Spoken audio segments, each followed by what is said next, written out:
الحمد لله نحمده ونستعينه ونستغفره ونؤمن به ونتوكل عليه ونعوذ بالله من شرور أنفسنا ومن سيئات أعمالنا من يهده الله فلا مضل له ومن يضلله فلا هادي له ونشهد أن لا إله إلا الله وحده لا شريك له ولا نظير له ولا وزير له ولا مشير له ولا معين له ونشهد أن سيدنا وسندنا وحبيبنا ومولانا محمدا عبده ورسوله وصلى الله تعالى على خير خلقه محمد وعلى آله وأصحابه وأزواجه وأتباعه وأهل بيته وبارك وسلم تسليما كثيرا. أما بعد فأعوذ بالله من الشيطان الرجيم. بسم الله الرحمن الرحيم. وربك يخلق ما يشاء ويختار. وقال النبي صلى الله عليه وسلم: علماء أمتي كأنبياء بني إسرائيل. وقال النبي صلى الله عليه وسلم: لا يؤمن أحدكم حتى أكون أحب إليه من والده وولده والناس أجمعين، أو كما قال رسول الله صلى الله عليه وسلم. اسٹیج پر تشریف فرما انتہائی عظمتوں اور اہمیتوں کے حامل علماء کرام، مفتیان عظام، قرائے کرام، اساتذہ حدیث و قرآن، اور خاص طور پر ہم سب کے بڑے، ہم سب کے مشفق، ہم سب کے کرم فرما اور ہم سب کے سروں کا تاج، ہمارے دلوں کی دھڑکن، ملت اسلامیہ کے رہبر حضرت اقدس حضرت شاہ سید بلال حسین صاحب دامت برکاتہم العالیہ ہمارے درمیان تشریف فرما ہے. میں تمام ہی کی خدمت میں، خاص طور سے علماء کرام اور تمام حضرات کی خدمت میں کچھ باتیں عرض کروں. اس سے پہلے میں یہ بتلا دوں کہ آج کا دن ہمارے لیے انتہائی خوشی کا دن ہے، انتہائی شادمانی اور مسرت کا دن ہے.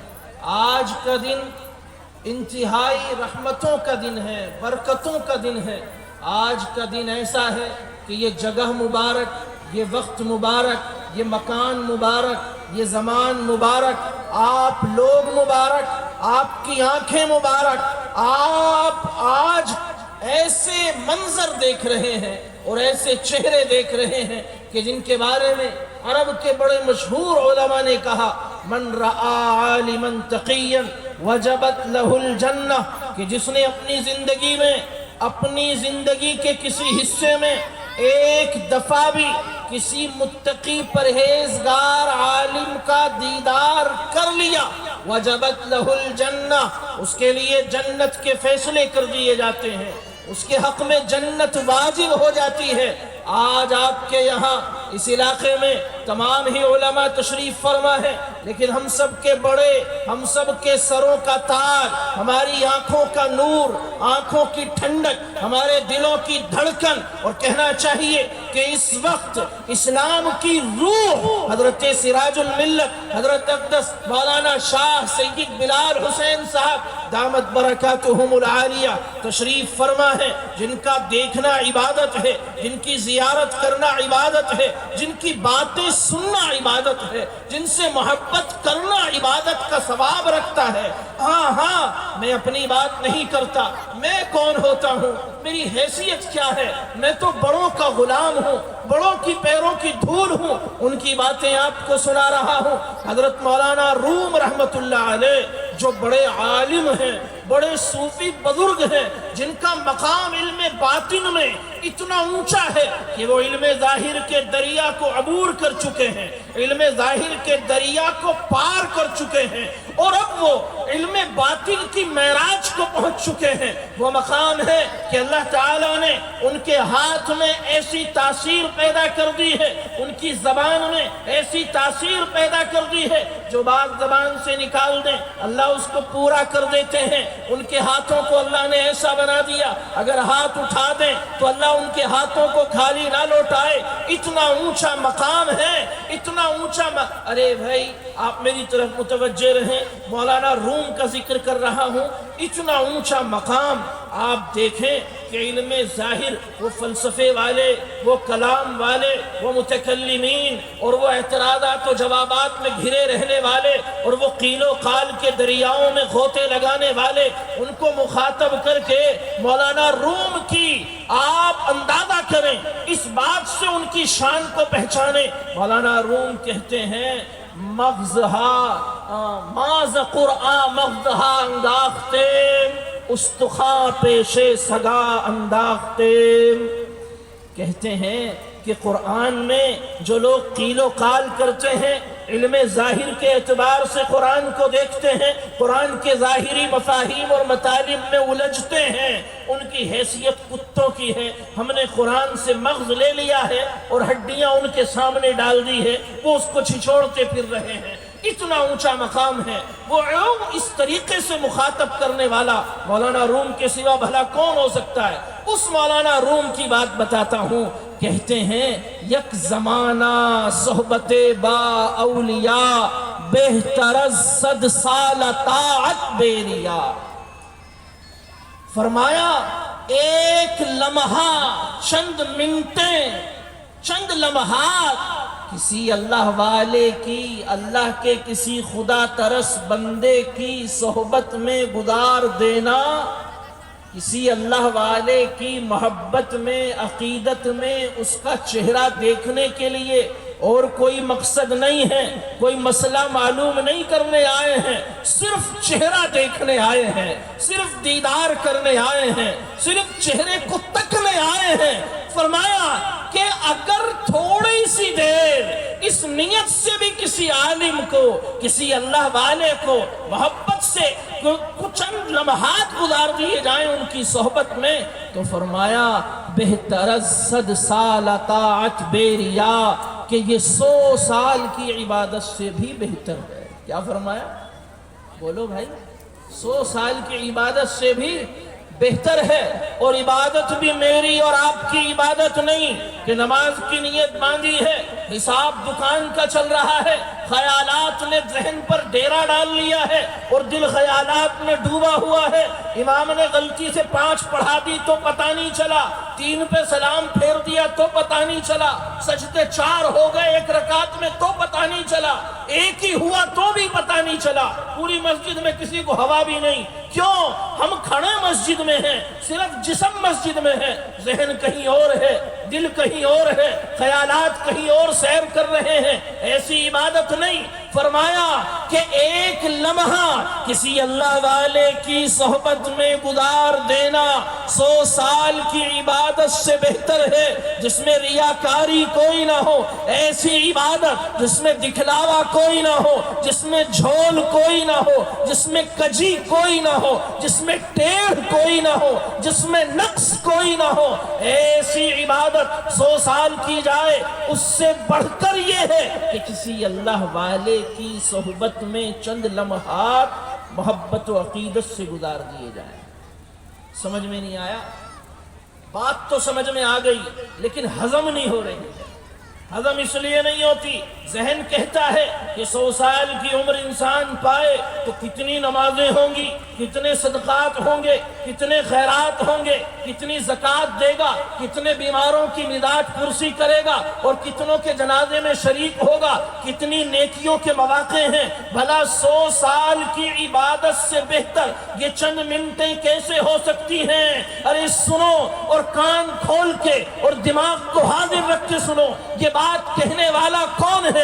مولانا روم رحمت اللہ علیہ، جن کے بارے میں علامہ جامی جیسا علم کا پہاڑ، علامہ جامی جیسا وہ طہارت کا اور تقوی کا امام، علامہ جامی جیسا محدث اور فقیہ اور تمام علوم کا آسمان، وہ امام علامہ جامی رحمت اللہ علیہ کہتے ہیں کہ مثنوی مولوی معنوی ہست قرآن در زبان پہلوی، کہ یہ جو مولانا روم کی مثنوی شریف ہے، کتاب ہے جس سے میں نے تمہیں یہ بات بتلائی ہے، اس کتاب کے بارے میں کہتے ہیں کہ مولانا روم کی مثنوی شریف، اسے عام کتاب مت سمجھنا، اسے شاعری مت سمجھنا، اسے کسی مصنف کے خیالات مت سمجھنا، بلکہ یہ کتاب قرآن ہی ہے، قرآن کے مضامین ہیں، قرآن ہی کی افکار ہیں، قرآن ہی کے پیغامات ہیں، قرآن ہی کے احکام ہیں، قرآن ہی کا درد ہے، قرآن ہی کی کڑھن ہے، قرآن ہی کا رنگ ہے، قرآن ہی کی بو ہے، اور قرآن ہی کا مزہ ہے، اور قرآن ہی کی چاشنی ہے، سب کچھ قرآن ہی ہے۔ بس فرق یہ ہے کہ قرآن کی زبان اللہ کی زبان ہے، وہ کلام اللہ کا ہے، وہ عربی میں نازل ہوا ہے، اور یہ پہلوی زبان میں ہے، فارسی زبان میں ہے، یہ مولانا روم کی زبان ہے۔ بس اتنا فرق ہے، صرف فرق ہے اصل کا اور ترجمانی کا، باقی پیغام میں، احکام میں، افکار میں کوئی فرق نہیں ہے۔ وہ مولانا روم کہتے ہیں کہ چند لمحات اللہ والے کی صحبت میں گزارنا 100 سال کی عبادت سے بہتر ہے۔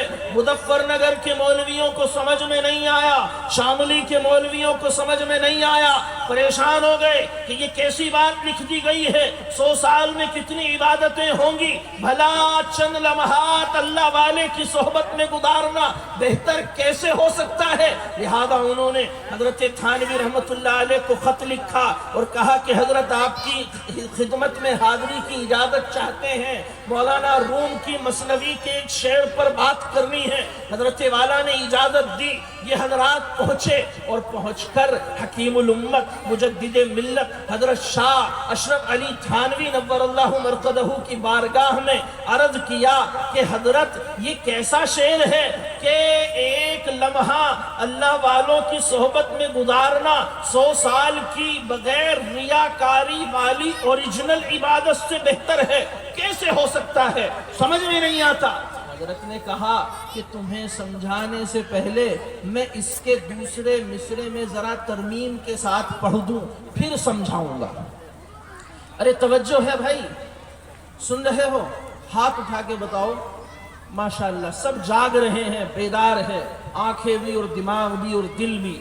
کہا کہ فرمایا کہ پہلے میں اس کے دوسرے مصرے میں ذرا سی تبدیلی کر دوں، ذرا سی ترمیم کر دوں، پھر پڑھ دوں اور پھر میں اس کا مطلب سمجھاؤں گا۔ اب حضرت نے جو پڑھا وہ سنو۔ پڑھا یک زمانہ صحبت با اولیاء بہتر از لکھ سال طاعت بیریا، کہ اللہ والوں کی صحبت میں چند لمحات گزار دینا 1,00,000 سال کی عبادت سے بہتر ہے۔ کیا فرمایا؟ 1,00,000 سال کی عبادت سے بہتر ہے۔ اب تو حیرانی کا ٹھکانہ نہیں رہا، کہنے لگے حضرت یہ تو 100 سال سے پیٹ میں درد ہو رہا تھا، یہ نہیں ہضم ہو رہے تھے، آپ نے 1,000 10,000 بیچ میں کچھ نہیں، سیدھے 1,00,000 سال بتلا دیا۔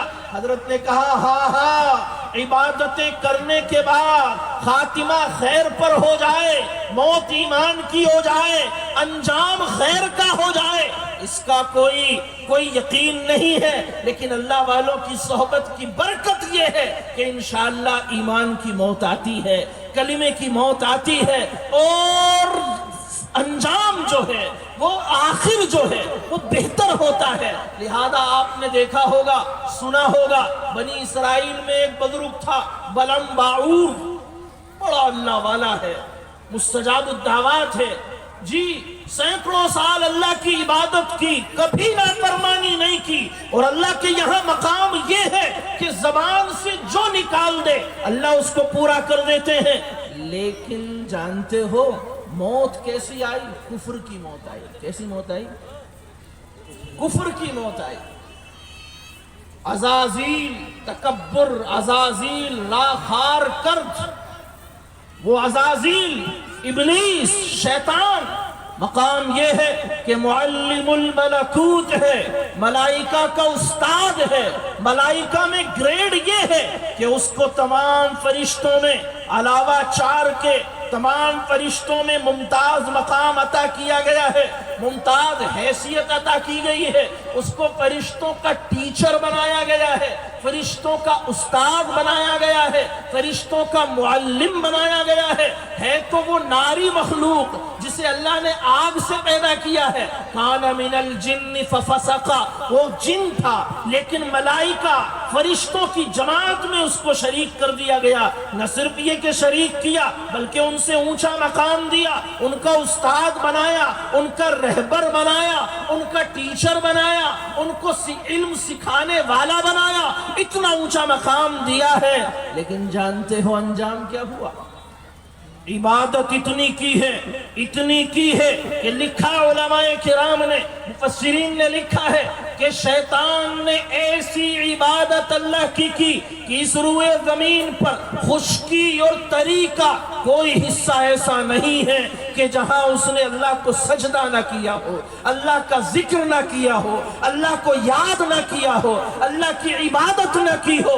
ایسی عبادتیں کر کے گیا ہے، ایسے اونچے مقام پہ فائز ہو گیا ہے، لیکن انجام یہ ہے کہ اللہ تعالیٰ نے فرما دیا فَخْرُجْ مِنْهَا فَإِنَّكَ رَجِيمٌ فَإِنَّ عَلَيْكَ لَعْنَتِي إِلَى يَوْمِ الدِّينِ، کہا کہ یہاں سے نکل جا، تجھے راندہ درگاہ کیا جاتا ہے، تجھے دھتکارا جاتا ہے، تجھے دھکے دیے جاتے ہیں۔ اب تیرا رب کی رحمت سے کوئی تعلق نہیں ہے، جنتوں سے ہمیشہ ہمیش کے لیے نکال دیا گیا، اور انجام کار آخر کار اس کو اللہ کا دشمن قرار دیا گیا، اللہ کا دشمن قرار دیا گیا، انسانوں کا دشمن بنا دیا گیا، نبیوں اور رسولوں کا دشمن بنا دیا گیا، عدو مبین قرآن نے اس کو قرار دیا۔ حضرت تھانوی رحمت اللہ علیہ فرماتے ہیں کہ عبادت کے بعد ابلیس کا یہ انجام موجود ہے، عبادت کے بعد بلعم باعور کا یہ انجام موجود ہے، لیکن اگر اللہ والوں کی محبت دل میں ہے، اللہ والوں کی قدر دل میں ہے، اللہ والوں سے لگاؤ دل میں ہے، اللہ والوں کی تعظیم تکریم توقیر اور ان کی عزت اور ان کا وقار دل میں موجود ہے، تو پھر اللہ تعالی انشاءاللہ انجام بہتر فرمائے۔ تو بتاؤ لاکھوں سال کی عبادت سے بہتر ہے یا نہیں؟ ارے بات سمجھ گئے؟ اللہ فرماتے ہیں وَرَبُّكَ يَخْلُقُ مَا يَشَاءُ وَيَخْتَارُ، اللہ تمہارا رب، ربُّكَ تمہارا رب، تمہارا پروردگار، تمہارا پالنہار، تمہیں پالنے والا، تمہارا مالک، تمہارا رازق، تمہارا خالق، یہ تمام ترجمے رب کے ہیں۔ رب، الحمدللہ رب العالمین، رب تمہارا پالنہار، یعنی اللہ بتلا رہے ہیں میں تمہارا اپنا ہوں، میں نے تمہیں پیدا کیا ہے، تمہاری سانسوں کا مالک میں ہوں، تمہاری زندگی کا مالک میں ہوں، تمہاری رگوں میں دوڑنے والے خون کا مالک میں ہوں، تمہاری دھڑکنوں پر اختیار میرا چلتا ہے۔ اللہ نے فرمایا وَرَبُّكَ يَخْلُقُ مَا يَشَاءُ تمہارا رب، اے نبی تمہارا رب محمد صلی اللہ علیہ وسلم سے رابطہ اور واسطہ اور رشتہ جو اللہ نے اپنا بیان کیا وہی بیان کیا جو تمام عالموں سے ہے، جو ہم سب سے ہے۔ اللہ کہہ رہے ہیں میں تمہارا رب ہوں، جس طرح ڈھنڈیرے والوں کا رب ہوں، جس طرح سارے انسانوں کا رب ہوں، کائنات کے ذرے ذرے کا رب ہوں، وہی اللہ نے تعارف وہی کرایا ہے، بات کا آغاز وہی سے کیا ہے کہ جو سب سے پہلے جب انسان کو بنایا اور آدم کو پیدا کیا اور آدم کی پشت سے قیامت تک پیدا ہونے والی انسانوں کی روحوں کو نکالا، مردوں کی، عورتوں کی، نبیوں کی، رسولوں کی، ولیوں کی روحوں کو نکالا، وہاں آپ بھی تھے، ہم بھی تھے، یہ علماء بھی تھے، یہ تمام لوگ موجود تھے۔ اللہ تعالیٰ نے ان کی پشت سے اے بھائی یہ جو اسٹیج پہ کام چل رہا ہے اگر تھوڑی سی مہربانی ہو جائے روک دیں جبھی بلائیں گے انشاءاللہ۔ آپ حضرات سے گزارش ہے، یقیناً آپ اپنے مدرسے سے محبت میں دینے آئے ہیں، ہمیں بھی ثواب میں شریک کر لیں، تھوڑی سی ہم آپ کے ساتھ شریک ہو جائیں گے، آپ دینے آئے ہیں ہم لے لیں گے، ہم بھی ثواب میں شریک ہو جائیں گے، ذرا سی دیر بیٹھے رہیں، انشاءاللہ یہ سلسلہ بھی ہوگا، یہ بھی ضروری ہے مدرسے کے لیے۔ جناب حضرت قاری اعجاز صاحب دامت برکاتہم العالیہ ہمارے حضرت کے بہت معتمد ہیں، بڑے قریبی ہیں، بڑی ان کی خدمات ہیں، محنتیں ہیں، علاقے میں ان کا تعارف ہے، اور ان کی محنتوں کی وجہ سے اور ان کی چلت پھرت کی وجہ سے اور ان کی راتوں کی پڑھن کی وجہ سے، آہوں کی وجہ سے، بزرگوں سے تعلق کی وجہ سے، بزرگوں سے نسبت کی وجہ سے، اور بار بار بزرگوں کی خدمت میں، خاص طور پر حضرت سراج الملت دامت برکاتہم ان کے قدموں میں آپ کی درخواست لے لے کر جانے کی برکت سے اللہ نے آپ کے ادارے کو یہ عروج، یہ معیار اور یہ پہچان اور یہ تعارف عطا کیا ہے کہ آج دور دور تک دارالعلوم مثالیہ کو لوگ جانتے ہیں، اور یہ آپ کے جذبات اور آپ کی محبتیں بھی سب انہی چیزوں سے مل کر یہ ادارہ چلتا ہے۔ یقیناً یہ سلسلہ بھی رہے گا، لیکن اب میں آپ سے گزارش کر رہا ہوں زیادہ وقت کے لیے نہیں کہ آپ بہت سکون کے ساتھ ادھر دائیں بائیں آگے پیچھے دیکھے بغیر، اٹھے بغیر میری بات توجہ سے سنیں گے، حضرت کی دعا میں شریک ہوئے بغیر کوئی بندہ بھی ہلے گا نہیں انشاءاللہ۔ بتائیے آپ اٹھا کے ہے جی، کوئی نہیں جانے کے، پکا وعدہ ہے، مضبوط بالکل چودھریوں والا، مسلمانوں والا ہے جی، مسلمانوں والا وعدہ۔ المؤمن اذا وعد وفا، مومن جب وعدہ کرتا ہے پورا کرتا ہے۔ تو بہرحال میں عرض کر رہا تھا ربک یخلق ما یشاء، اللہ جو چاہتے ہیں پیدا کرتے ہیں۔ اللہ نے کہا کہ پیدا کرنے میں میرا جو تم سے تعلق ہے، نسبت ہے، وہ ربوبیت کی ہے۔ میں تمہارا رب ہوں، تمہارا مالک ہوں، تمہیں پالنے والا ہوں۔ جیسے ایک باغ کا باغبان ہوتا ہے، اس باغ کو سینچتا ہے، میرا بھی مقام وہی ہے، میں تمہاری ہر ضرورت کو ہر لمحے پورا کرنے میں لگا ہوا ہوں، تم سے بہتر تمہاری ضرورتوں کو جانتا ہوں۔ بہرحال اللہ نے کہا ربک یخلق ما یشاء، اللہ جو چاہتے ہیں پیدا کرتے ہیں۔ تو سب سے پہلے جب آدم کو پیدا کیا اور ان کی پشت سے قیامت تک آنے والے انسانوں کی روحوں کو نکالا، وہاں ابراہیم بھی ہیں، عیسیٰ بھی ہیں، موسیٰ بھی ہیں، حضرت محمد صلی اللہ علیہ وسلم بھی ہیں، تمام ہیں، ہم بھی ہیں، آپ بھی ہیں، ہم سے پہلے بھی ہیں، اور ہمارے بعد قیامت تک آنے والے انسان بھی ہیں۔ سب کو پیدا کیا اور پھر وعدہ لیا، کیا وعدہ لیا؟ اب وہاں عہد لیا، الست بربکم، کیا عہد لیا؟ الست بربکم، کیا میں تمہارا رب نہیں ہوں، پالنہار نہیں ہوں؟ وہی بات یہاں ہے، وَرَبُّكَ يَخْلُقُ مَا يَشَاءُ، تمہارا رب جو چاہتا ہے پیدا کرتا ہے، جو چاہتا ہے پیدا کرتا ہے۔ ساری کائنات اسی کی پیدا کردہ ہے۔ اس سورج کے اندر روشنی بھرنے والا اللہ ہے، آسمان کو بلندی اور عروج عطا کرنے والا اللہ ہے، اس زمین میں نشیب و فراغ اور پھیلاؤ اور وسعتیں اور رخوت اور نرمی پیدا کرنے والی ذات اللہ کی ہے۔ سمندروں کو طوفان اور طغیانی اور تموج عطا کرنے والی ذات اللہ کی ہے۔ دریاؤں کو روانی پہ عطا کرنے والے اللہ ہیں، ان آنکھوں کو نور دینے والے اللہ ہیں۔ اللہ فرماتے ہیں ان فی خلق السماوات والارض واختلاف اللیل والنہار والفلک التي تجری فی البحر بما ينفع الناس وما انزل اللہ من السماء من ماء فأحیا به الارض بعد موتها وبث فيها من كل دابة وتصريف الرياح والسحاب المسخر بين السماء والأرض لآيات لقوم يعقلون۔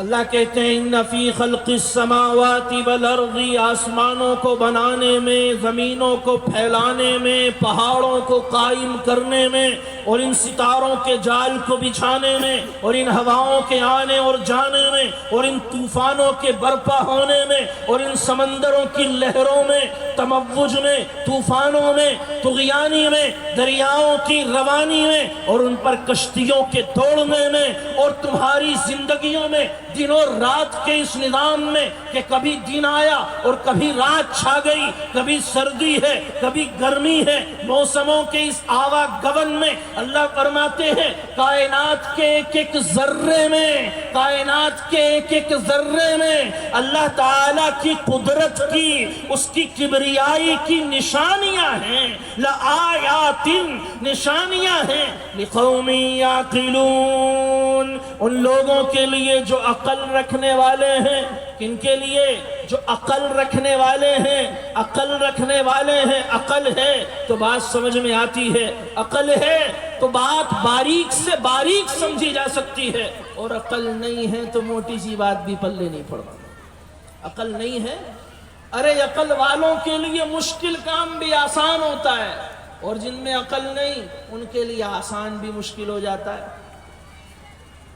ایک واقعہ مجھے یاد آیا، بادشاہ اکبر جو تھے ان کی حکومت بہت بہترین چل رہی تھی، ہندوستان پہ بڑا بہترین نظام قائم کر دیا ہے، بہت ترقی کے ساتھ چل رہا ہے، اور جب کام بہت اچھا چلتا ہے تو حاکموں کے پاس کوئی کام نہیں رہ جاتا، جب کام چل پڑتا ہے تو کام نہیں رہ جاتا۔ موٹر سائیکل سٹارٹ کرتے ہیں، ایکسیلیٹر دیتے ہیں، پھر گیئر ڈالتے ہیں، پھر دوسرا، پھر تیسرا، پھر چوتھا ڈالتے ہیں، جب گاڑی چل پڑی، اسپیڈ پہ آ گئی تو اب بیٹھے رہو، اب کچھ بھی نہیں کرنا، اب تو وہ خود بخود چلتی رہے گی۔ اسی طریقے سے اکبر بادشاہ ہندوستان کا نظام اتنا بہتر چلا رہے ہیں کہ پوری دنیا نے ان کو کہا اکبر دی گریٹ، اکبر بہترین ہے، اپنی نظام حکومت میں کامیاب ہے، لہذا دربار میں کوئی خاص کام نہیں رہتا، ہنسی مذاق کی محفلیں رہتی ہیں۔ بیربل ان کا ایک وزیر تھا، اس سے پوچھا کہ ذرا کوئی مشکل کام بتاؤ۔ کیا پوچھا؟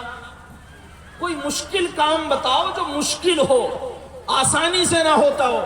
کہنے لگے جی بچے کو منانا بہت مشکل ہے۔ کیا کہا؟ بچے کو منانا بہت مشکل ہے، لیکن عقل والوں کے لیے کوئی مشکل نہیں، جن میں عقل ہے وہ اسے بھی آسانی سے کر سکتے ہیں، ورنہ بچوں کو منانا کوئی مشکل کام نہیں۔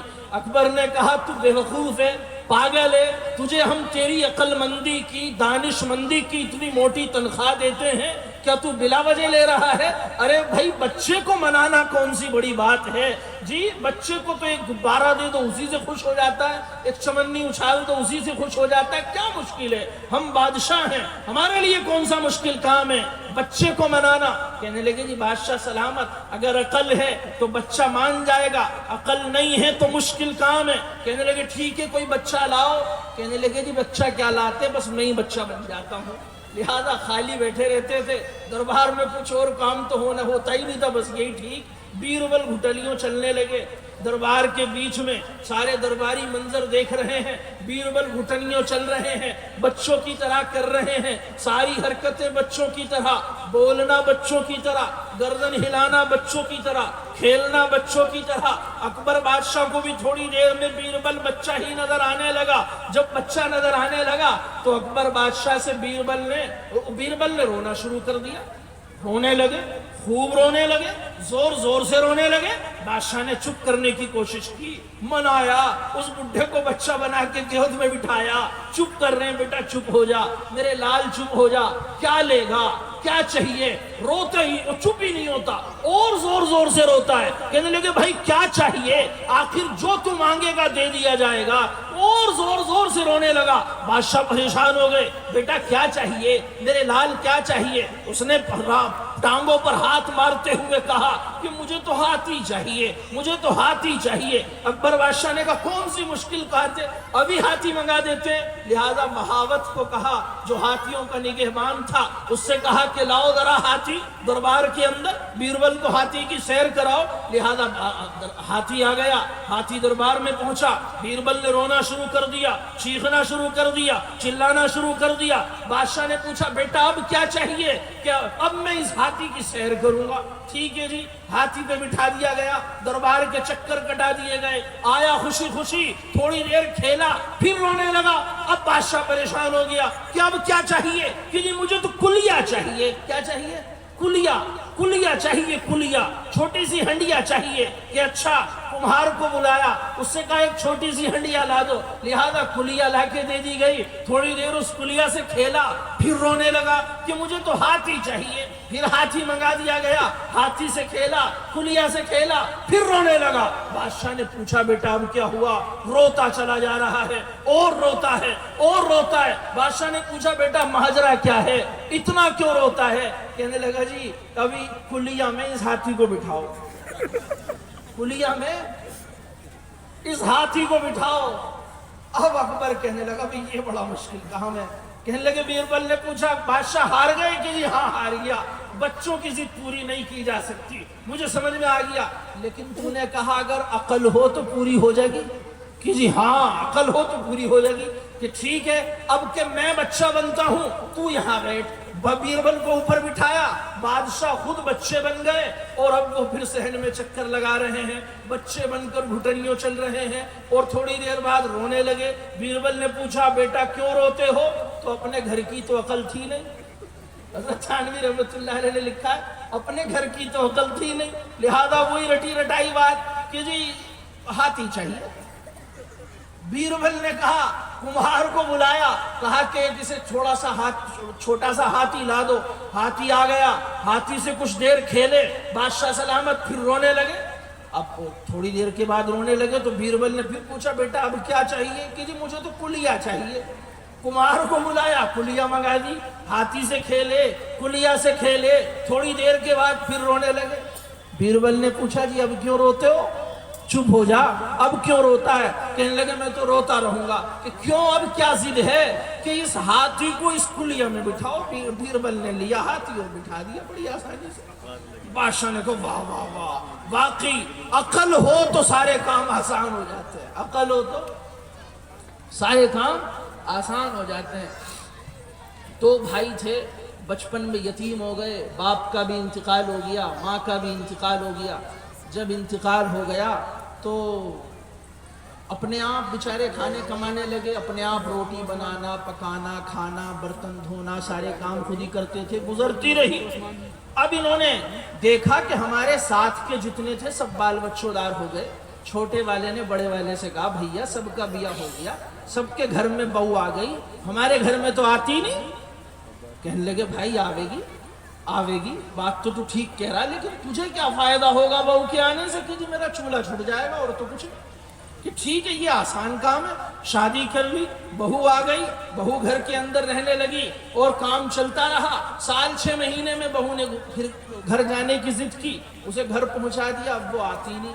اسے بلایا تو اس نے کہا یہ چھوٹا والا سارے دن گھر رہتا، میرا دماغ کھاتا ہے، میرے جانا اس گھر میں بس کی نہیں ہے، منع کر دیا۔ لہذا ایک دن دونوں بھائیوں نے طے کیا، چھوٹے والے سے کہا بڑے نے اگر میں جاؤں گا تو میری فیکٹری کا کام چھوٹے گا، پیسے کو نقصان ہوگا، کرایہ بھاڑا بھی لگے گا، خرچہ الگ سے ہوگا، آمدنی ختم ہوگی، تو چلا جا، جو خرچ ہونا ہے وہ تو ہونا ہی ہے، کم سے کم آمدنی چلتی رہے گی۔ کہنے لگا ٹھیک ہے میں چلے جاتا ہوں، لیکن سمجھایا کہ بھائی تیرے میں دماغ کم ہے، وہاں زیادہ بولیو مت۔ کہ ٹھیک ہے بولنے کا نہیں، کہ جتنا میں پڑھا کے بھیج رہا ہوں بس اتنا ہی بولیو، کہ بتاؤ کیا کہنا ہے۔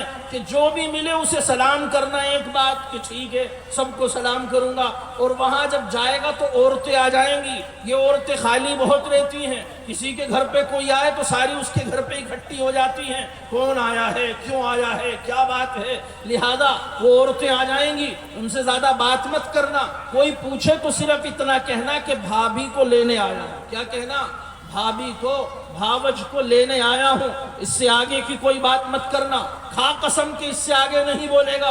اس نے کہا ٹھیک ہے، لہذا گاؤں میں چلا گیا، سب کو سلام کر رہا ہے، ایک صاحب بیچارے بیٹھ کے پیشاب کر رہے تھے، ان کے کان کے پاس گیا، زور سے بولا السلام علیکم، وہ چونک کے کھڑے ہو گئے، کون ہنگامہ کر دیا گیا، گھبرا گئے، ادھر ادھر سب کام ہو گیا خراب، کہنے لگے بھئی کون ہے، کہاں سے آیا ہے، لہذا لوگ پیچھے لگ لیے کہ گاؤں میں باولا آ گیا، اس سے پوچھا بھیا کہاں جائے گا، کہ فلاں چودھری صاحب کے پاس جانا ہے، کیوں آیا ہے، کہ اپنی بھاوج کو لینے آیا ہوں، گھر پہنچا، عورتیں اکٹھی ہو گئی، سب بیٹھ گئی کہ بھیا سب ٹھیک بھی ہے، اب بھیا نے تو منع کیا تو کچھ نہیں بولنا، بس دو بات بولنی ہے، سلام اور بھاوج کو لینے آیا ہوں، کیوں آیا ہے، بھاوج کو لینے آیا ہوں، سب ٹھیک بھی ہے، اب یہ چپ، پوچھا تیرا بھائی ٹھیک ہے، یہ چپ، طبیعت صحیح چل رہی ہے اس کی، یہ چپ، کہا کہ بیمار تو نہیں ہے، طبیعت تو ٹھیک ہے، وہ کیوں نہیں آیا، اسی کچھ نہیں بولتا،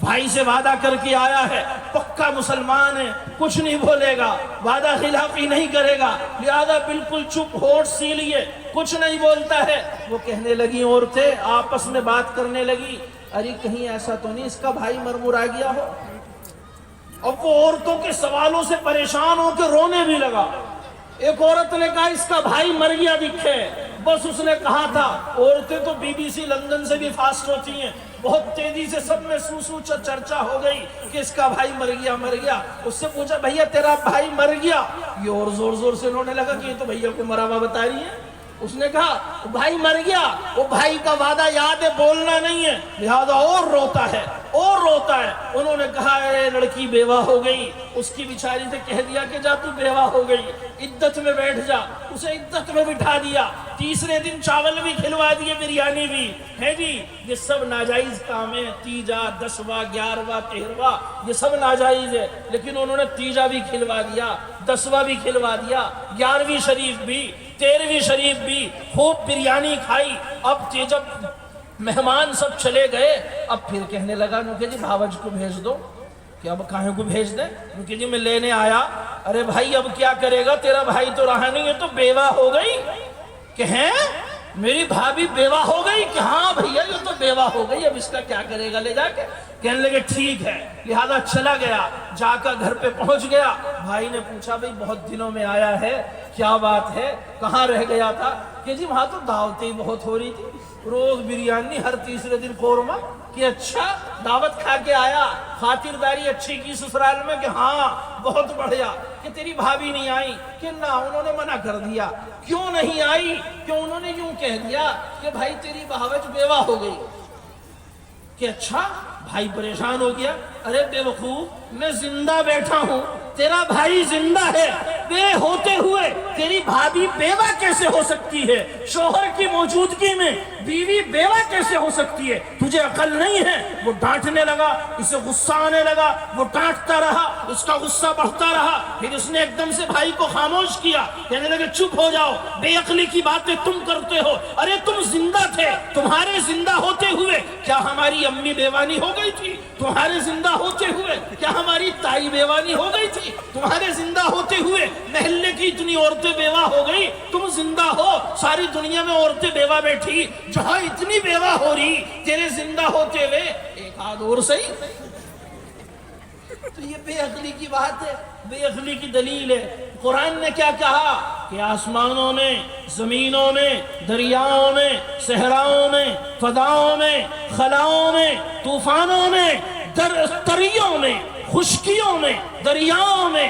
بحر میں، بر میں، شجر میں، حجر میں، ہر چیز میں اللہ کی نشانیاں موجود ہیں، اللہ کی آیات موجود ہیں، اس کے قدرت کے دلائل موجود ہیں۔ اللہ تو یوں کہتے ہیں وَفِي أَنفُسِكُمْ أَفَلَا تُبْصِرُونَ کہ اپنے اندر جھانکو، اپنی آنکھ میں غور کرو، تمہیں اللہ سمجھ میں آ جائے گا۔ اس دماغ میں غور کرو، اللہ سمجھ میں آ جائے گا۔ اس کان میں غور کرو کہ اللہ نے کیسی طاقت رکھی ہے، آوازیں ٹکراتی ہیں، انسان ان آوازوں کو پہچانتا ہے، کس طرح کا نظام ہے۔ اپنے اندر غور کر لو، تمہیں اللہ مل جائے گا۔ اپنے ہی من میں ڈوب کے پاجا سراغ زندگی، میرا نہیں بنتا نہ بن، اپنا تو بن، اپنا تو ہو جا۔ خیر، اللہ فرماتے ہیں وَرَبُّكَ يَخْلُقُ مَا يَشَاءُ اللہ جو چاہتے ہیں پیدا کر دیتے ہیں۔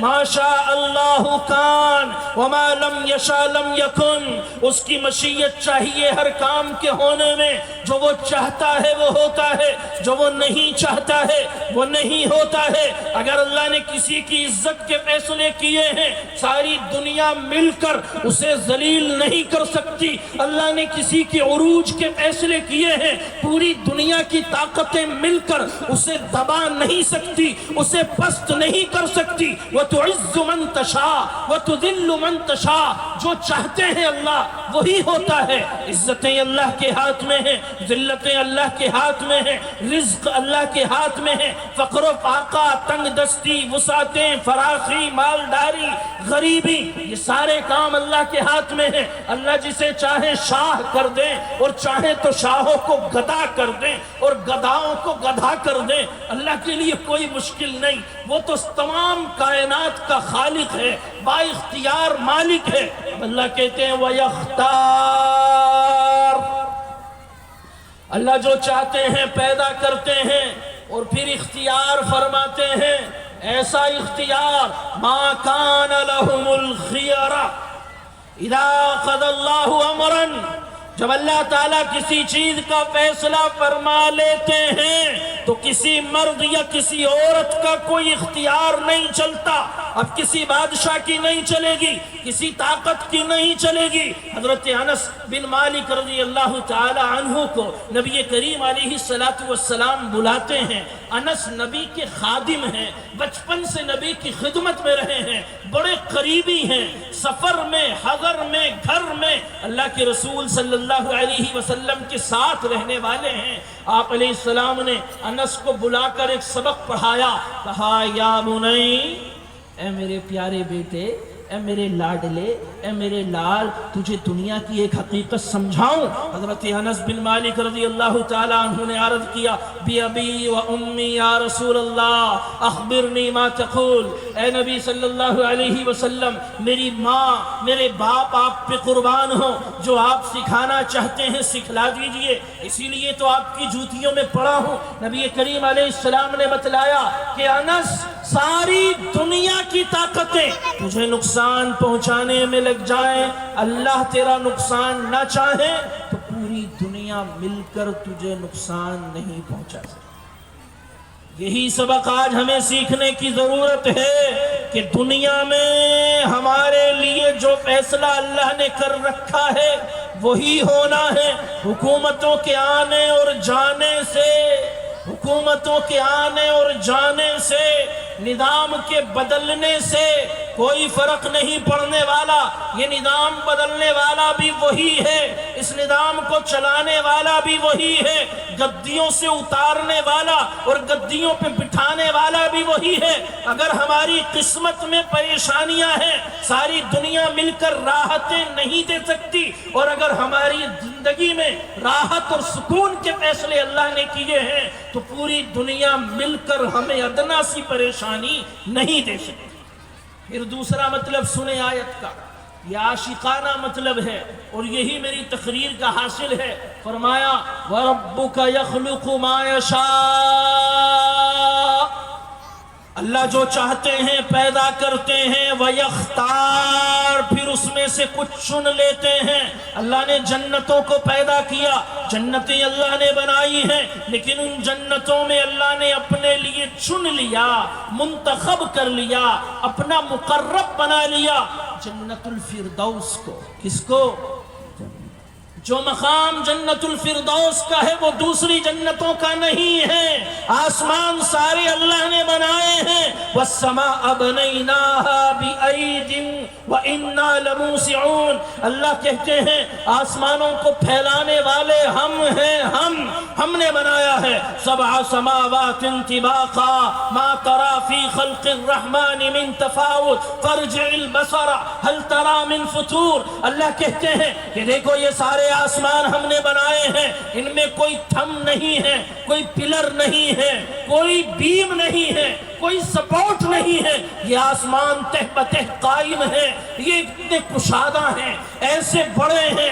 حدیث میں آتا ہے لا شقاق فیہا ولا خفاف فیہا، جن میں کوئی شقاق نہیں ہے، کوئی پھٹن نہیں ہے، کوئی جھول نہیں ہے، کوئی کمی نہیں ہے، کوئی کجی نہیں ہے۔ آپ پوری سائنس کو لگا لیں، ساری تحقیقات کر لیں، ساری دنیا کے ریسرچ سینٹر اللہ کی کائنات میں، اس کے کارخانہ نظام میں اور اس کی قدرت میں اور اس کے لا آف نیچر میں پوری کوششیں کر لیں، کوئی ایک حرف رکھنے، ایک انگلی رکھنے کی جگہ کہیں نہیں مل سکتی، قیامت تک کرتے رہیں تو اللہ کہہ رہے ہیں ساری کائنات کو بنایا ہم نے ہے، لیکن ان میں سے کچھ کو اپنے لیے چن لیا۔ یہ آسمان ہم نے بنائے ہیں، لیکن ان آسمانوں میں ساتویں آسمان کا جو مقام ہے وہ کسی دوسرے آسمان کا نہیں۔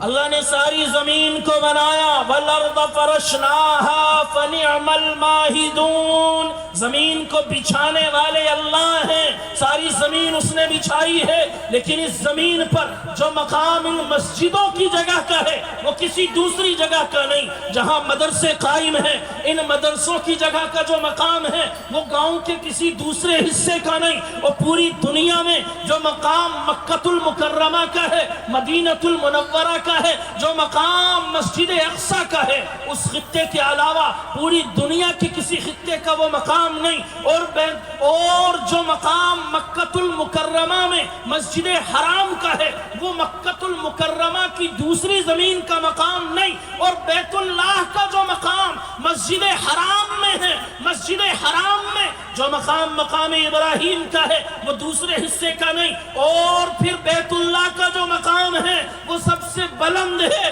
وہ اشرف البقائے ہے، وہ آدم البقائے ہے، وہ اعلی البقائے برکتن ہے۔ اللہ نے اس کو سب سے عظیم، سب سے اشرف، سب سے اعلیٰ، سب سے بالا مقام عطا کر دیا ہے۔ ایک اور بات بتا دوں، لکھا محدثین نے، علامہ انور شاہ کشمیری رحمت اللہ علیہ نے بحث کی ہے بخاری کی شرح فیض الباری میں، اس مقام پہ اوپر انہوں نے اپنے قلم کی جو جولانی اور جو روانی صفحات کے اوپر اتاری ہے وہ محدثین کے دیکھنے کے لائق ہے۔ اور اسی طریقے سے معارف السنن میں جو ان کے فرامین اور ان کے ارشادات اور ان کے علوم کا نچوڑ اور عطر جو بکھیر دیا گیا ہے صفحات میں، وہاں دیکھیں ایک حدیث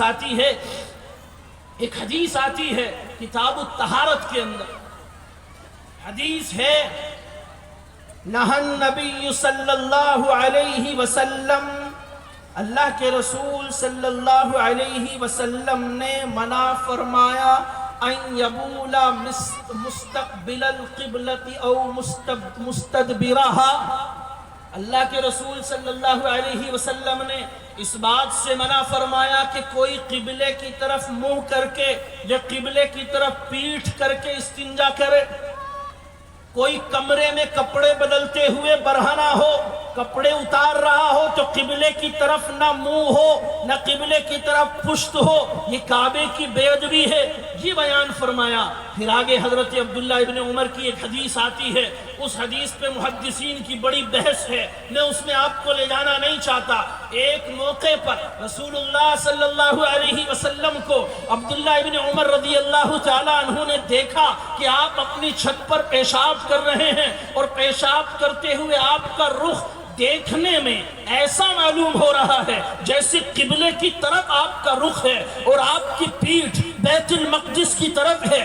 دیکھنے میں ایسا لگ رہا ہے، لیکن بہرحال محدثین نے یہاں بحث کی ہے اور بحث بڑی معنی خیز ہے۔ علامہ انور شاہ کشمیری رحمت اللہ علیہ نے صوفیہ کا قول نقل کر دیا، مزہ آ گیا ہے۔ فرمایا کہ کعبہ افضل ہے، مسجد اقصی افضل ہے، مدینہ المنورہ کی مسجد افضل ہے، لیکن بہرحال یہ مخلوق ہے، یہ مخلوق ہے، سمجھیں اس کو۔ فرمایا کہ کعبے کا احترام ہر ایک پہ لازم ہے، آدم پر لازم تھا، ابراہیم پر لازم تھا، موسیٰ پر لازم تھا، عیسیٰ پر لازم تھا۔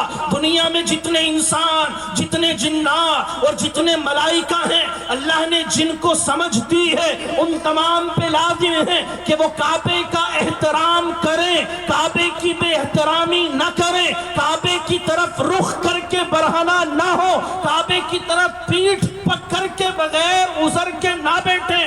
یہ تمام باتیں ہیں، کعبے کا احترام سب پہ لازم ہے، اس لیے کہ کعبہ بڑا ہے، کعبہ اشرف ہے، کعبہ افضل ہے، کعبے کا مقام اعلیٰ اور بالا ہے۔ لیکن فرمایا ذات النبی افضل من ذات الکعبہ، ذات النبی افضل من ذات الکعبہ۔ میرے نبی نے کعبے کا احترام کیا ہے، میرے نبی نے مسجد اقصی کا احترام کیا ہے، پوری زندگی کیا ہے، لیکن اگر کبھی نہ بھی کریں تو محمد پر کعبے کا احترام واجب نہیں ہے۔ موسیٰ پر واجب تھا، عیسیٰ پر واجب تھا، آدم پر واجب تھا، ابراہیم پر واجب تھا علیہ السلام، لیکن محمد پر کعبے کا احترام محمد صلی اللہ علیہ وسلم نے کیا ہے، پوری زندگی کیا ہے، لیکن کعبے کا احترام محمد پر واجب نہیں ہے۔ مسجد اقصی کا احترام محمد پر واجب نہیں ہے۔ کیوں؟ بعد از خدا بزرگ توئی قصہ مختصر، اس لیے کہ اللہ کے بعد اگر افضل کوئی ہے، اعلیٰ کوئی ہے، اشرف کوئی ہے، بلند و بالا کوئی ہے، مقام برتر اگر کسی کو حاصل ہے تو وہ محمد صلی اللہ علیہ وسلم کی ذات گرامی ہے۔ دنیا کی تمام جنتیں، تمام مسجدیں، تمام فضیلتیں، سارے فرشتوں کی فضیلتیں، آسمانوں کی فضیلتیں، جنتوں کی فضیلتیں، نبیوں کی فضیلتیں، رسولوں کی فضیلتیں، مقامات کی فضیلتیں، زمانوں کی فضیلتیں ایک پلڑے میں رکھ دی جائیں، ان کی برکات، ان کے امتیازات، ان کی خصوصیات، ان کے مقامات، ان کے مراتب بلند ایک پلڑے میں رکھ دیا جائے، دوسری طرف نام محمد ہو تو خدا کی قسم محدثین نے، اہل سنت والجماعت نے فیصلہ کر دیا ہے کہ محمد کا نام سب سے افضل ہے۔ بڑے ٹھنڈے لوگ ہیں یار۔ نعرہ تکبیر، نعرہ تکبیر، دین اسلام، حضرت مولانا مفتی محمد راغب صاحب۔ محمد صلی اللہ علیہ وسلم کا مقام جنتوں سے افضل ہے، محمد کا مقام کعبے سے افضل ہے، محمد کا مقام دنیا کے ہر ذرے سے افضل ہے، ساری دنیا کی فضیلتیں محمد صلی اللہ علیہ وسلم کی برابری نہیں کر سکتی۔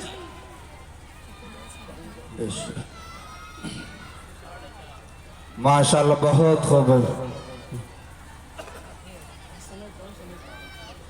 تو میں یہ عرض کر رہا تھا، مختصر کر رہا ہوں، سمیٹ رہا ہوں، بہت زیادہ پھیل گیا ہے مضمون، تو میں تو یہ عرض کر رہا تھا کہ اللہ نے تمام کائنات کو بنایا ہے، اس کائنات میں سب سے افضل اس نے کچھ اپنے لیے منتخب کر لیے ہیں۔ اللہ نے کائنات میں انسانوں کو پیدا کیا۔ ارے سنو، آپ کی فضیلت بتا رہا ہوں دھندیڑے والوں، آپ کی فضیلت۔ فرمایا وَلَقَدْ كَرَّمْنَا بَنِي آدَمَ وَحَمَلْنَاهُمْ فِي الْبَرِّ وَالْبَحْرِ وَرَزَقْنَاهُمْ مِنَ الطَّيِّبَاتِ وَفَضَّلْنَاهُمْ عَلَى كَثِيرٍ مِّمَّنْ خَلَقَ تَفْضِيلًا لَقَدْ خَلَقْنَا الْإِنسَانَ فِي أَحْسَنِ تَقْوِيمٍ۔ اللہ فرماتے ہیں کہ ہم نے انسانوں کو، جنات کو، ملائکہ کو پیدا کیا، لیکن ان میں بزرگی، برتری اور بڑائی جس کو عطا کی وہ انسان ہے۔ انسان کو ہم نے اشرف المخلوقات بنایا، ان انسانوں میں جو مقام علماء کا ہے وہ مقام غیر عالم کا نہیں ہو سکتا۔ حضرت علی کرم اللہ وجہہ نے ارشاد فرمایا کہ ایک عالم کوئی مسئلہ بتلا دے، کوئی مسئلہ اس نے نیکی کی کوئی نیت کی نہیں کی، کسی کو گھر پہ بتانے نہیں گیا، کسی نے آ کے پوچھ لیا، اس نے وہ مسئلہ دین کا بتلا دیا۔ علی کرم اللہ وجہہ کا ارشاد ہے، اور انہوں نے اس حدیث کو محمد صلی اللہ علیہ وسلم کی جانب منسوب فرمایا ہے، فرماتے ہیں کسی کو ایک مسئلہ بتا دینا 1000 رکعت پڑھنے سے بہتر ہے۔ سمجھ میں آ گئی بات؟ یہ خدام شریعت ہے جو مانند پیمبر ہیں، یہ خدام شریعت، خدام کہتے ہیں خادم کو، سمجھ رہے ہیں بھائی؟ سن رہے ہو یا سست ہو گئے؟ یہ خدام شریعت ہیں جو مانند پیمبر ہیں۔ وہ دریا کیسا ہوگا جس کے یہ قطرے سمندر ہیں۔ حضرت والا کی ذات گرامی ایسی ہی ہے کہ اللہ کے رسول علیہ السلام نے ایسے ہی علماء کے بارے میں فرمایا تھا، علماء امتی کا انبیاء بنی اسرائیل، میری امت میں ایسے ایسے علماء ہوں گے، میری امت میں ایسے ایسے علماء ہوں گے کہ جو نبیوں کی طرح ہوں گے، بنی اسرائیل کے نبیوں کے برابر ہوں گے، نبیوں کی طرح ہوں گے، ان کے مقام اتنے اونچے ہوں گے۔ تو بہرحال پھر اللہ فرماتے ہیں وَرَبُّكَ يَخْلُقُ مَا يَشَاءُ وَيَخْتَارُ، اللہ جو چاہے پیدا کریں پھر اپنے لیے کچھ کو منتخب کر لیتے ہیں۔ انسانوں میں علماء کا مقام، ولیوں کا مقام، اور ان سب سے بڑھ کر صحابی کا مقام۔ صحابی عمر بن عبدالعزیز رضی اللہ تعالیٰ رحمت اللہ علیہ فرماتے ہیں کہ گھوڑے کی کسی ادنا سے صحابی کی گھوڑے کی رینٹ میں جو دھول جم گئی ہے اڑ کر، اس دھول کے برابر بھی کوئی نہیں ہو سکتا۔ امام غزالی رحمت اللہ علیہ نے غالباً یہ کہا۔ بہرحال پھر اوپر چلے جائیں، اللہ نے نبیوں کو جو مقام دیا وہ کسی کا نہیں، کائنات میں کوئی نبیوں کی برابری نہیں کر سکتا۔ تمام نبی اللہ کے سچے نبی ہیں، تمام پر ایمان لانا ضروری ہے۔ لا نفرق بین احد منہم، کسی نبی کو ماننا اور کسی کو نہ ماننا، کسی کا اقرار کرنا اور کسی کو انکار کرنا یہ کفر ہے۔ کوئی آدمی سارے نبیوں کو مانے، سارے نبیوں کا اقرار و اعتراف کرے، دل سے سب پہ ایمان لائے، لیکن کسی ایک نبی کی تذلیل کرے، کسی ایک نبی کو ہلکا جانے، کسی ایک نبی پر ایمان میں جھول ہو، تو اس کی ساری عبادتیں رائے گاہ ہیں، اس کا ایمان قابل قبول نہیں ہے۔ ہر ایک نبی پہ ایمان لانا لازم ہے۔ وَلِكُلِّ قَوْمٍ هَادٍ، اللہ نے جتنے نبی پیدا نازل فرمائے ہیں سب پہ ایمان لانا ضروری ہے، لیکن ان نبیوں میں بھی وَيَخْتَارَ کا قانون چل رہا ہے۔ يَخْلُقُ مَا يَشَاءُ وَيَخْتَارَ، یہ قانون نافذ ہے۔ قانون سنیں، تِلْكَ الرُّسُلُ فَضَّلْنَا بَعْضَهُمْ عَلَى بَعْضٍ منهم من كلم الله ورفع بعضهم درجات وآتينا عيسى ابن مريم البينات وأيدناه بروح القدس۔ اللہ تعالیٰ نے تمام نبیوں کو، رسولوں کو پیدا فرمایا، نازل فرمایا، لیکن نبیوں میں جو مقام 313 رسولوں کا ہے وہ باقی نبیوں کا نہیں ہے۔ اور پھر ان میں اللہ کہہ رہے ہیں کہ سارے نبی ہمارے، سارے رسول ہمارے، منہم من کلم اللہ، لیکن کچھ ایسے ہیں جن کو ہم نے اپنے زیادہ نزدیک کر لیا ہے۔ گریڈیشن ہے، درجہ بندی ہے، مراتب کا قیام ہے کہ کچھ ایسے ہیں جن کو ہم نے چن لیا ہے، ان میں کچھ تو ایسے ہیں جن سے ہم باتیں کرتے ہیں۔ وَكَلَّمَ اللَّهُ مُوسَىٰ تَكْلِيمًا، موسیٰ اللہ سے باتیں کرتے ہیں، اللہ موسیٰ سے باتیں کرتے ہیں۔ کبھی حضرت والا ہمارے سنائیں، بڑا میٹھا سناتے ہیں، جی چاہتا ہے کہ بار بار حضرت کی زبان مبارک سے موسیٰ اور اللہ تعالیٰ کی یہ ہم کلامی سنتے رہیں، 1000 بار سنیں تو ایک 1,00,000 بار سننے کو جی چاہتا ہے، ایسا سناتے ہیں۔ پھر یہ کہ وہ عیسیٰ ہیں، عیسیٰ علیہ السلام، انہیں اللہ نے روح القدس کے ذریعے تائید حاصل کی، انہیں اللہ نے روح اللہ کا لقب دیا، کلیم اللہ کا لقب دیا، کسی کو خلیل اللہ کا لقب دیا، کسی کو کلیم اللہ کا لقب دیا، اور کسی کو صفی اللہ کا لقب دیا، کسی کو نجی اللہ کا لقب دیا۔ یہ اللہ کے نزدیک نبیوں کے مقامات ہیں، نبیوں کے مراتب ہیں، نبیوں کے درجات ہیں۔ ارے سنو، میں آپ کو سنا رہا ہوں محمد عربی صلی اللہ علیہ وسلم کا مقام، جہاں عقل حیران ہو جائیں، عقل رک جائیں، تھک جائیں، کوئی جس بلندی کو دیکھ نہ سکے، لکھا امام قسطلانی نے۔ علماء کی توجہ چاہتا ہوں، میں طالب علم ہوں، بچہ ہوں، غلطی ہو سکتی ہے، اس لیے علماء کی توجہ چاہتا ہوں۔ امام قسطلانی نے شرح بخاری کے اندر لکھا ہے کہ جو مقام محمد صلی اللہ علیہ وسلم کو اللہ نے عطا کیا ہے، کسی نبی کو اس مقام کی برابری تو کیا حاصل ہوتی؟ کوئی نبی اس مقام کو سمجھ بھی نہیں سکتا۔ کیا لکھا ہے؟ حقیقت، اس مقام کی حقیقت نہ ابراہیم سمجھے ہیں، نہ موسیٰ سمجھے ہیں، نہ عیسیٰ سمجھے ہیں۔ اس مقام پہ پہنچنا تو کجا، اس مقام کو سمجھنا بھی ممکن نہیں۔ اللہ نے ایسے اونچے مقام اپنے حبیب کو عطا کیے۔ غالب کا نام سنا؟ غالب، ارے غالب کو نہیں جانتے؟ دیوانہ غالب، اردو بابائے اردو، جی نعوذ باللہ من ذالک، مجاز کے طور پہ اردو والے اس کو کہتے ہیں خالق اردو، خدائے اردو، پیغمبر اردو۔ یہ جائز نہیں ہے کہنا، میں کہہ رہا ہوں اردو والے اسے کیا کہتے ہیں، اتنا اونچا۔ بھائی صاحب، لفظوں سے کھیلنے کا ہنر، اردو کی لغت، اردو کی ڈکشنری اس کے سامنے غلام بنی کھڑی ہے کہ سرکار سر تسلیم خم ہے، جو مزاج یار میں آئے، جیسے چاہو استعمال کرو۔